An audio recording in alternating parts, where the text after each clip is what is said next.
Hey, what is up, guys? My name is Daniel, and today I am here with a $1,000 editing PC build. Now, this isn't going to focus on the graphics card nearly as much as a gaming build would. That's really usually the only difference. The other differences are in an editing PC versus a gaming PC is that, you know, one, more RAM, generally a better CPU instead of a better GPU, and hard drives can also be a factor since, you know, if you're going to be doing, 1080p, 1440p, or 4K video editing, a lot of the time that's going to take up a lot of hard drive space, just, throwing like nearly gigabyte files back and forth all the time. I mean, even like the video that you're watching right now is probably going to be somewhere from 300 to 500 gigabytes, not 500 gigabytes, 500 megabytes, jeez. But, that's really the only differences between the two. So let's get right into this. For the CPU, I'm with the AMD FX 8350 4 GHz 8-core processor. Right now, this is $175. And for the price, I'd say the CPU is still a beast. There is the FX 8320 if you want to go that route, but that's basically well, it really is just this, but downclocked. But I mean, there's not much of a point. You could go with that just to save a couple bucks and then overclock it with the CPU cooler we went with.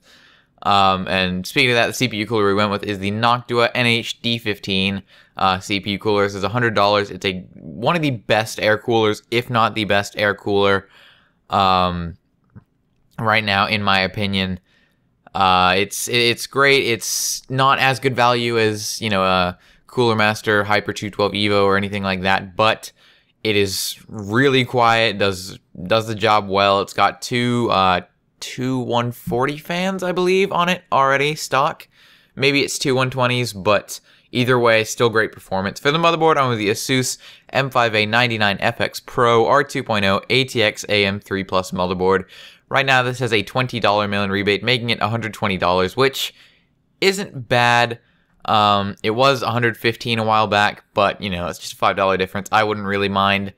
But I'm sure some point in time it'll go back down to that, so if you want to get it, then you can. For the memory, I'm with the G-Skill Ripjaws X Series, 16 gigabytes, which is 2 sticks of 8 gigabytes. DDR3, 1866 megahertz memory. This is $160. In my rig, I have 16 gigabytes of 1600 megahertz memory, and it works great for editing. I think the most I've ever really used is like 15 or 14 gigabytes.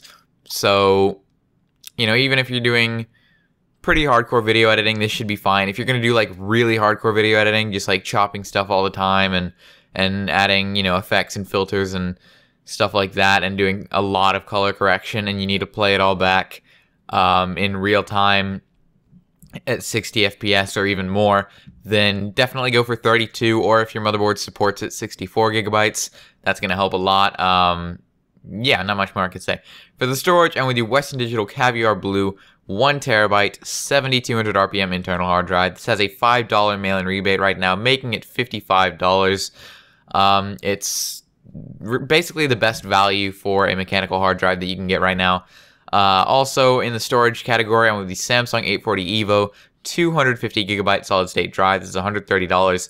And 256, whatever, gigabyte hard drives, or SSDs, I should say, usually perform better than, smaller ones like 60 gigabyte ones, or, terabyte ones, or even 2 terabyte ones.